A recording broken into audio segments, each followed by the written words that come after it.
Well, Brandon Rembert, I want to welcome you to our Thank you. interview. It is an honor that you were willing to be interviewed by Urban Media Today. Of course, I'm Ray Porter Jr. I've been with Urban Media Today for 13 years. So if you wouldn't mind just telling us a little bit about yourself and about what you do with the Pittsburgh Pirates. My name is Brandon Rembert. Obviously, I'm from Pensacola, Florida, born and raised. Went to Booker T. Washington High School in Pensacola. I played my first year of college at Faulkner University, and then I transferred after that and went to Coastal Alabama Community College. And then for my last 3 years, I was at Alcorn State University. I played on the team from 2019 to 2021. Got my undergrad there as well as my master's. After that, I kind of got into some coaching. I was a 9U travel ball coach, and I was also coaching at my high school as a hitting and defensive coach, outfield defense coach. And then in February 2022, I got my call from the Pirates, and it's been the rest is history, I guess. I work as a minor league operations assistant the past year and the year before that. And this next year I'll be transitioning to more of a amateur scouting role, being like a video scout slash like development scout type of role. So kind of develop me as a scout and getting my hands dirty, in the amateur world. So That's wonderful. And I definitely congratulate you on joining the Pittsburgh Pirates. Of course, that's my childhood baseball team. I've lived in Pittsburgh my whole life. So when I came around to the Pirates, Willie Stargell was still playing. oh Dave yeah, it's Parker. a big So name. Yeah, I was yeah, fortunate to see them win their last World Series. I yeah. was 7 years old. So Yeah, yeah, hopefully we'll bring another one home for you soon so you can witness too. and it would be nice. And I think that their attitude, their mindset, their everything, I think is in the right direction. And Yeah, I respected how they played with heart this year. They really have. And yeah, of course, I yeah, don't ever question an athlete's heart, but you yeah, see their attitude. yeah. So I think the expectations and the excitement is warranted for them in 2024. Oh yeah, for sure. Definitely some big names in the minor league system, Mhm. that are destined to make an impact at the big league level soon. So that's what we're hoping for. And we're hoping to make a playoff run very soon. So Wonderful. And I know a lot of fans that would be glad to hear you say that. yeah, for sure. For So, sure. so what's your move into Major League Baseball? Obviously, the Pirates are one of many teams. So, what brought you to specifically to the Pittsburgh Pirates? Well, while I was coaching, I started getting interviewed by them. So, kind of a backstory, Tyrone Brooks, who used to work for the Pirates, I think he was the director of player personnel, and he went on to work for like the MLB and kind of a program that helps get, you know, others like minorities and like females and stuff like that in Major League Baseball. So he passed my resume along to the Pirates actually, and I went through one interview, it went well, then two went well, three, four, five, and then after that, they decided to bring me on. So my role actually, my first year was actually based out of Dominican Republic, Mm, which was an experience in itself. I mean, I was very thankful, but it was definitely a culture shock. It was definitely like very uncomfortable because I didn't know anybody out there in the DR. I barely spoke. I didn't really speak any Spanish, so it's like kind of throwing me out there. But it was incredible just being in that atmosphere. Like the baseball's great. The people are extremely passionate about it down there. It's a lot of energy within that scene for baseball. So it was good. I've been thankful for my time with the Pirates. They've all treated me well, and I'm glad to be here. that's wonderful. Now, being spending time in the Dominican Republic, I think about Roberto Clemente. Obviously, he's from Puerto Rico, but just his legend as basically the most famous Latin American baseball player, period. And in Yeah, my opinion, I think they should retire his number. Hopefully, one day they will, all of baseball. yeah. Now, when you were in the Dominican Republic, did you see anything, any dedications, or even talk or communication about Clemente's legacy? Yeah, so his legacy obviously rings, throughout the entire system. He definitely had a huge impact on our organization and he still reigns to this day, as one of the best players to come through our system. So yeah, his impact, whether directly or indirectly, is still huge throughout our system. I don't know if there's anything commemorating him down there in the DR, but like he's definitely talked about all the time. Yeah, he's just brought a good reputation, not only on the field but off the field, and he's just been the prime example of what a Pirate should look like, or just like a Major League Baseball player should look like. So his legacy, is still talked about and still has impact, system wide. Truly a great legacy and truly a great man indeed. So your HBCU college career is known. What stood out to you from your collegiate career? A lot of things. So my overall goal, I guess, when I was younger, was to play Division I baseball. And I was never like really super highly recruited and things like that. But Alcorn, they offered me the opportunity out of my junior college to be able to go play for them. And I took it because I felt like that was a good place for me to get education Mhm. and, play Division I baseball. So when I got there, it was a huge culture shock. I've never been to like a predominantly African American school. Mhm. So it's definitely an adjustment for me, but a good adjustment. I mean, I loved being around people that look like me, people that, that are like-minded individuals that want, everyone around them to succeed. So it was definitely like a unique atmosphere, and it's definitely something I was thankful for. People pouring into me, trying to push me to be my best, trying to see me get better, like sticking their neck out for me just to see me succeed. And I think it was just in an incredible environment for me. And it's one of the reasons, that I'm here today because of the people there, the people, that family atmosphere that surrounded me and like helped me and pushed me to the person that I am today. So I was grateful, incredibly thankful for that experience. Just to even play, against some of the better teams, in the country. So we played Ole Miss, we played Mississippi State, just to get, that that experience playing against high level players. And now you see some of them in the big leagues now, which is really cool to see. So it was good. It was a good experience. I'm definitely incredibly thankful for the coach giving me that opportunity to play there. That's wonderful indeed. Now, I think of myself when I wanted to go to college, there were two schools I really wanted to go to, but I didn't end up going to. That was from HBCU. One was Clark Atlanta. That wasn't as realistic from Pittsburgh, but the other one was Virginia Union. That's my best friend ended up going there, and he ended up finding his wife there. Ended up getting married, so he lives there to this day Yeah, with three yeah, kids. I ended yeah. up going to the University of Pittsburgh, so that's that was my plan. Not a bad choice. Not a bad choice. And it's true. I learned a lot from Yeah, Pitt, and I cover and also cover the football and basketball team, so kind of a full circle. yeah. But for you, was HBCU, was that your first choice? I actually wanted to go to Alabama State. I went to a camp there when I was in high school, and I really liked the facility. I like, the campus, and it's good baseball. It's a good coach. It's a good program, and they have a good legacy of winning. So I wanted to go there, but I don't think I was good enough, I guess, at that point in high school.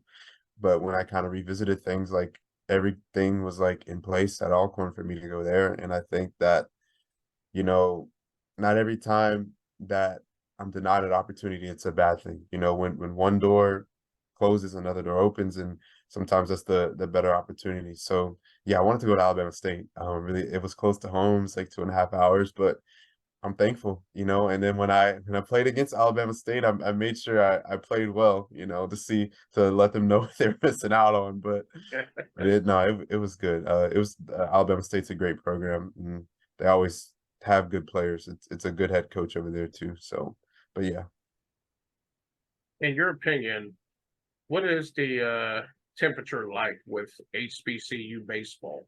Is it progressing the way it should? it's definitely getting better, but there's obviously work to do. HBCU baseball hasn't always been incredibly popular. It hasn't always been televised, but now like there's different events that are kind of televised now, like the Andre Dawson Classic. That was in New Orleans. I don't know if it got moved, but when I was playing, it was in New Orleans.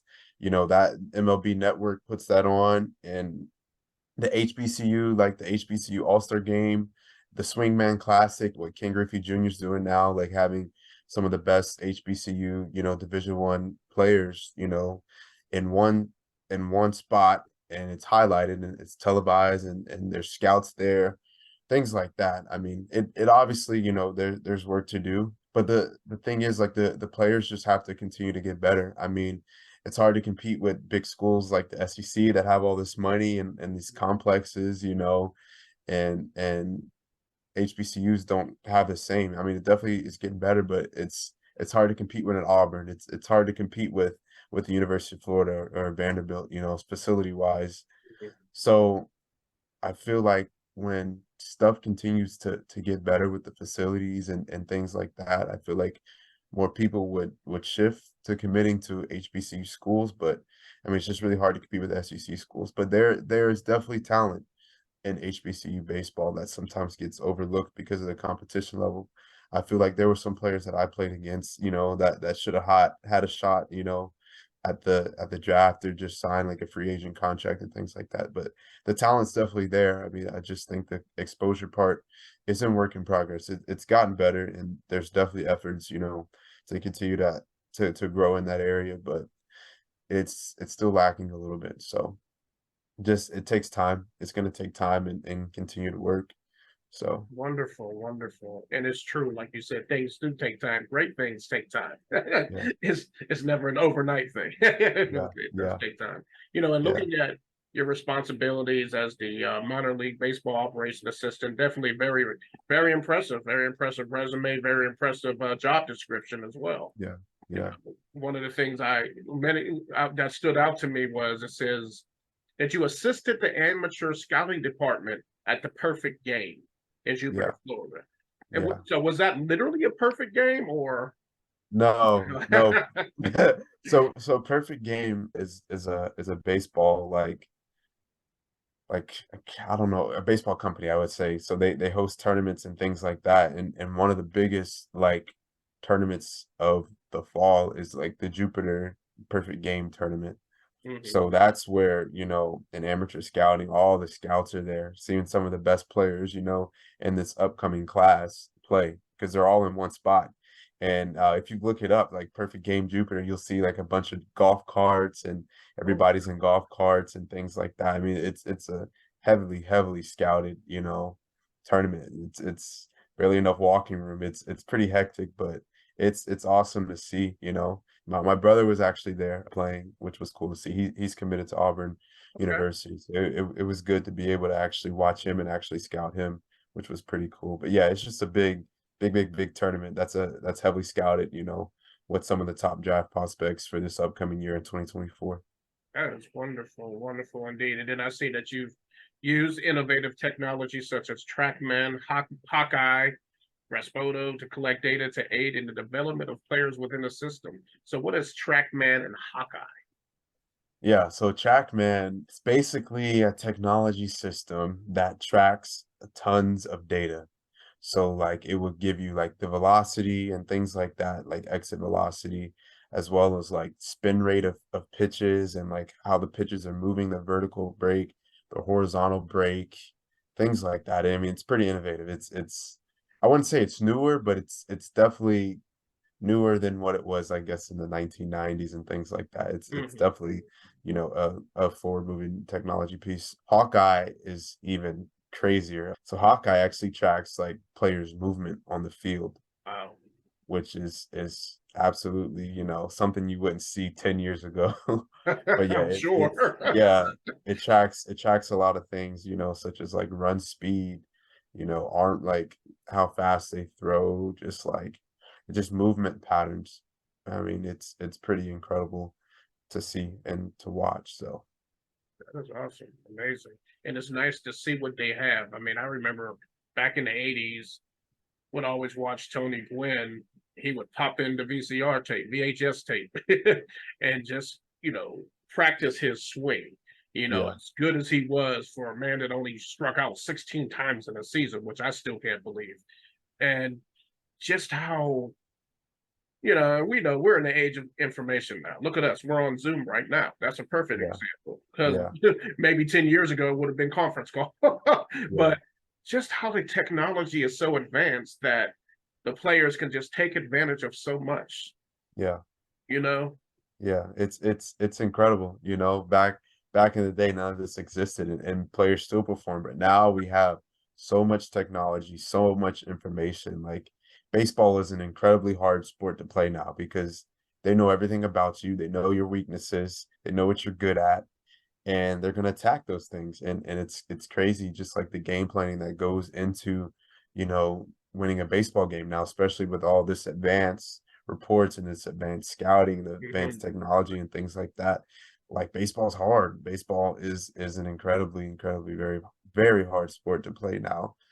And it's probably only going to get harder because you know there's always going to be, you know, more innovation, more technology, more knowledge, you know, on developing players and the people that take advantage of that, you know, I feel like are definitely going to gain a little bit of an edge, you know, at the end of the day. So it's definitely a growing, you know, growing into that data and technology heavy, you know, driven space, which I think is good. You know, just see that forward progression within the sport. But yeah, it makes it hard on the players. Like that's what they get paid, you know, a lot of money to Right. do because it's hard, man. It's hard. Baseball's not easy. And sometimes players, you know, get a lot of heat, you know, if they do bad, but some people don't understand like their perspective of how hard it is, you know, to play this game at that level. So You know, some persons and a lot of fans, mostly old school fans, they don't like the fact that Major League Baseball has a DH in the American League and the National League. Now I like it because I think, you know, pitchers, why should they have to bat? You know, so yeah, how do yeah. you feel about the DH now? I love the DH. Pitchers get paid to pitch. They should not be worried about, you know, having to hit the ball or bunt the ball or run the bases because at the end of the day, they're $1 million players. That's a Right. $1 million investment you have. And, you know, these pitchers now throw over 100 miles an hour, you know, you get hit in the wrong place, he's out for the rest of the season. You don't have your ace. You don't have your $1 million investment. So I think the DH is incredible. I think that that was a good decision in my opinion. I think that pitchers should solely focus on pitching at that level. I mean, unless they want to do both, like the Shohei Otanis and people like that. But like, it's they get paid a lot of money, and they get paid too much money to risk getting injured over base running or getting hit by a pitch. I mean, I think that having someone to take that place is a lot safer and it's a lot more beneficial, I guess, for a team to have somebody that can actually hit, you know, in that spot instead of a pitcher being an automatic out, you know, every at bat. So And you brought up Otani, and obviously an awesome athlete to be able to do what he did, what he's done on the yeah, major league level is incredible. yeah, yeah, Now obviously he had some injuries, and the Angels shut him down the rest of the season. yeah. And free agency is coming for him, so naturally we're all curious to see where he's going to end up at. Yeah. But in your opinion, do you think he will have a full career of pitching and batting in a season? That's hard. Oh, that's hard. I think he can do it. I mean, it's gonna be a ton of wear and tear. It's a lot, you know, being on both sides is a lot that goes into it, especially over 162 games. Like Right. it's hard to play one position, you know, let alone two. So I think it's doable, but I don't know how his performance or like the injuries, you know, I don't know how his body's gonna hold up, especially mentally. Like that's probably a lot on him mentally too. But I think if anybody can do it, he can. You know, he's 6'4", 6'5". He's huge. Like he's a good athlete. He's a freak athlete. So I think it's definitely possible. And I think with the right incentives and the right money, I think it definitely will get done. And you know, nowadays there's they have experts in like recovery and like all this innovative stuff like we kind of talked about before. So there's definitely ways to, you know, speed up his recovery and just make sure he's like stays on the field. So I definitely think it's a possibility. So Yeah, and that's great, and that would be just stupendous if he was able to do it. And yeah, yeah, I do like his game. So you think about what other players have tried in history, like Bo Jackson. He did the two sports, and then of course Deion Sanders did it again. So why hasn't that not happened? And Brian Jordan as well. So Yeah, why has that not happened since the 90s? that's a good question. I think now like the game is so evolved. It's like it's really hard to do Hmm. football and baseball. And I don't know if we've really had freak athletes like them come around in a while, especially in the baseball and football space. Right, But I mean, they had Kyler Murray, but he just decided to just play football. right. I don't know. I mean, it's just it's hard to do, and it's really an unsustainable lifestyle, I feel like, because like you have to have an off season. You have to have that time to let your body recover and recuperate. And especially with football, your body's getting beat down every practice, you know, during the games and stuff like that. And you just want to go and play baseball too. I mean, it's just it's hard and I feel like it's not worth it, especially, you know, want to keeping your body healthy and things like that. I think just focusing on just one sport, I think there's more longevity than focusing on two. Just like with Bo Jackson, he could have had an incredible baseball career, but Mhm. you know, the hip injury kind of Right. shut everything down for him. So I think in that aspect, just focusing on one sport is just a lot safer, a lot healthier, and just I think will birth more longevity than playing two. Mhm. But who knows? We may get another Bo Jackson, you know, we may get another Deion Sanders. Hopefully. I mean, that would be exciting to see, but I just don't see that happening, especially the amount of money they get paid, you know, for each Right. sport. I mean, I don't think it's not really worth doing it if you can make 100 million in either sport or whatever. So, That is true. When I was younger, I remember watching the game, which basically ended Bo Jackson's career. He was playing for the LA Raiders against the Cincinnati Bengals in the playoff. And he was running, and the defender, obviously not intentionally, but grabbed him from behind. And when you seen the way he stayed on the ground, it was just heartbreaking. I was probably yeah. about 17 years old, and my heart sank. Yeah. Yeah. It's like a crazy, you know, freak accident that kind of not ruined his career, but, like, kind of changed the trajectory of it. I feel like he could have been a Hall of Famer and maybe in either sport, you know, but Hmm. that kinda went down because he was a freak athlete. Like, there was not an athlete like him at that time, you know, in either sport. It was just it was unreal, so Hmm. Wonderful. Coming out of Auburn.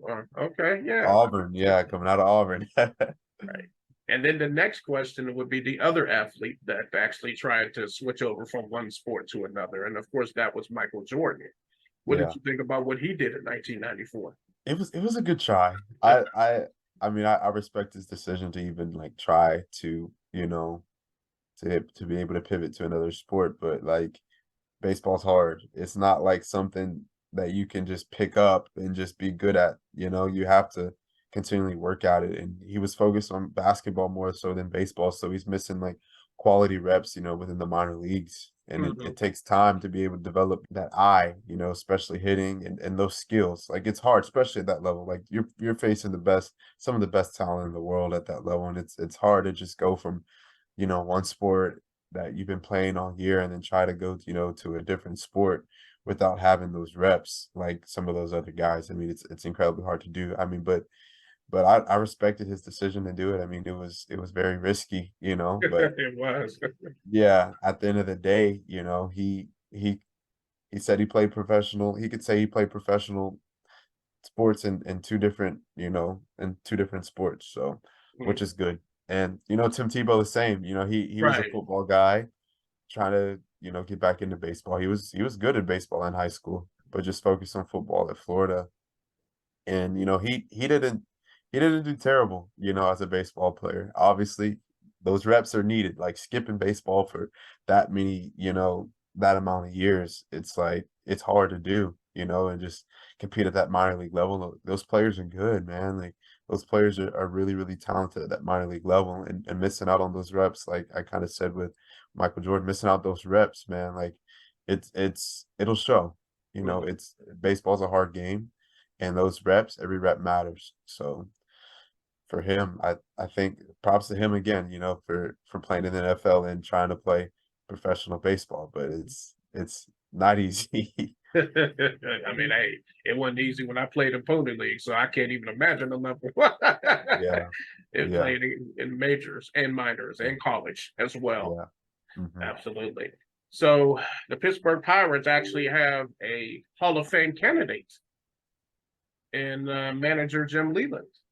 And Oh, really? December the 3rd, Yeah, the Pro Baseball Hall of Fame is going to make a decision yeah, on him. So what do you think? I mean, I think that, along with, I mean, Chuck Tanner will always be my favorite manager because, again, that's when I yeah, started watching baseball.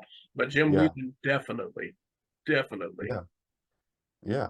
I think he was an incredible manager. He had he had a great career, a very solid career. I think he deserves it. Why not? Mhm.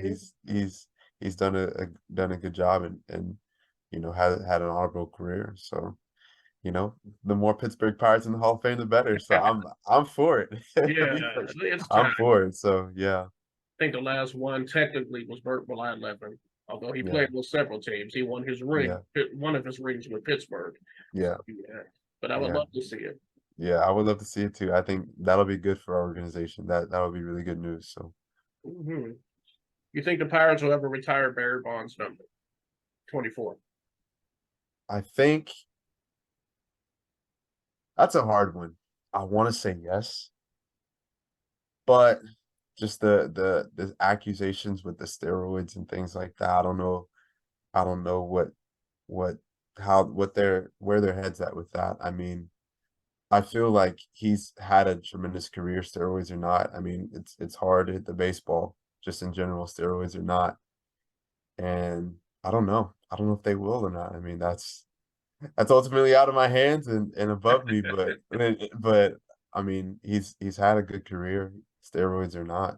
So, I mean, Yeah, that's a tough decision. It's just that steroid allegation. I don't know kind of what like the procedure what that looks like, but I mean, he was an incredible player. Had obviously was incredible player. A lot of all stars, a lot of MVPs. Like incredible. Yeah. he's a special talent. Even when he was with Pittsburgh, he was still hitting the home run, still instilling the bases. Mhm. Playing the defense and things like that. So I don't know. That's a really good question. I wish I knew the answer. I wish I knew the answer. I want to say yes. I Yeah. feel like he's done enough to deserve it, especially with the Pirates. But again, with those allegations, I don't know what Mhm. can be done about it. But yeah, I don't know. It'd be interesting. I really hope they do. I mean, Yeah, he's the team's only two-time MVP, and just yeah, when they pushed him from the leadoff spot to the fourth, or I believe the fifth spot in the 1990s, just to see him just explode like he did was incredible. So yeah, I was fortunate to witness that as well. All yeah, those NL championship games, even the heartbreaking one against the Braves. yeah, I was yeah, in college saying, "Oh, I'll watch it. I'll do my homework after the game is over. After Game 7 was yeah, over." No, yeah, I didn't. yeah, But definitely great memories. So I hope they yeah, do as well. So yeah. I'm sure you've heard of Bill Nunn, legendary Bill Nunn. He's he's a scout. Think I've heard of him. I don't know. There's a lot of names.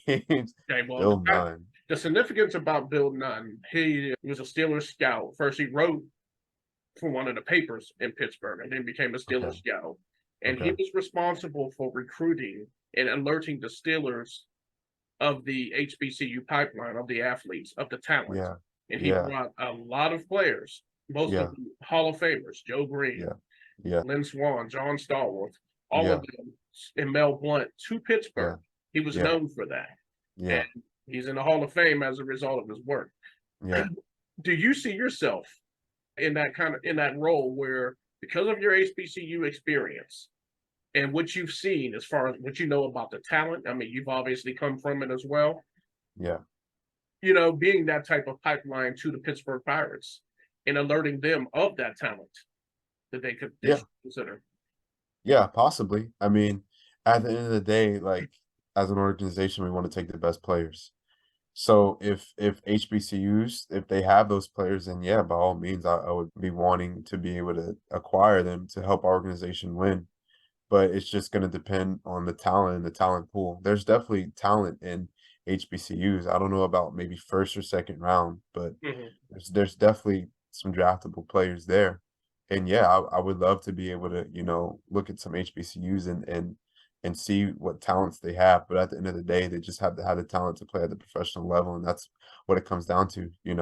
Teams have to pick the best players. They have to pick the best players because that's how you win at the big league, at the big league level, having the best players. So yeah, I mean, if the talent is there, yeah, I would love to, help, get those HBCU players an opportunity, but they have to be able to perform at this professional level. It's hard, like I said. So yeah, if the talent is there, Mhm. we'll see what happens.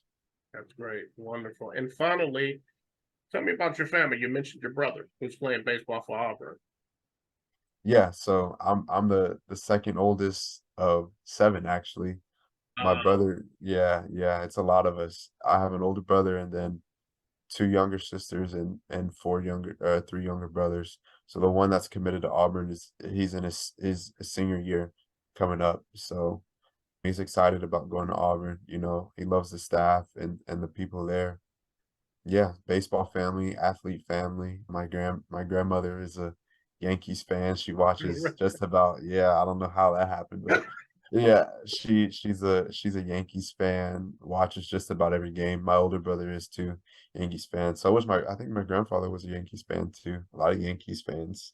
Hopefully we can convert them, maybe to being Pirates fans, Pirates but fan, we'll see. right? Yeah, yeah, the right team to cheer for, but we'll see. But yeah, yeah, a lot of us as a family, seven of us, all from Pensacola, all were athletes at some point. My sister played in college softball. She played college softball for a couple of years at Bishop State and Mobile. Yeah, that's about it. My mom's a teacher, actually. She taught at my high school, so I was always on my best behavior. I'm sure. Yeah, yeah. She taught it at my high school. She's a math teacher, and then my youngest brother is there now with her at Washington High School. He plays basketball also. So yeah, I mean, that's a little bit about my family. It was fun growing up with that big size of a family. Always a good time. Absolutely. Always something happening. Always traveling a bunch. Doing different things. So very thankful for every single one of them. It's been good. That's great. And now who's your favorite baseball team? The Pittsburgh Pirates. That's the only team that I could be for. The Pittsburgh Pirates. So you got Yeah, Yankee fans, you got Pirate fans. yeah, It's ironic how those two teams, I guess you could say, yeah, no, they did dominate the 70s. yeah. It did. Mr. October Yeah, for sure. is one of my mother's favorite players, other than Dave Parker. She loved Reggie Yeah, Jackson. And yeah, then to see Pops come in and just do what he did, all that is still just embedded right here. I'm 51 years old, and it's like some of the stuff I just still remember like it was yesterday. yeah, Well, it has been a pleasure, Brandon. I appreciate you taking this time to interview with us, and I definitely wish you the best with all that you've done and all that you're doing in your career. yeah. And I know Thank you. Mhm. Yeah, thank you. I appreciate it. My career's just getting started. I'm at the bottom right now, but hopefully, continue to work my way up. Incredibly thankful for the Pirates, just growing me and pushing me just to be the best version of myself. It's a great organization filled with great people, and I hope I'm working for them for a long time. But yeah, thankful, just to have that opportunity to be in baseball and just work my way up from the bottom and continue to make an impact and add value, where I can. So Wonderful, wonderful. I'm sure that they're glad and blessed to have you. yeah, thank you. Okay, sir. This is Ray Porter Jr. with Brandon Rembert from the Pittsburgh Pirates, and we're signing off.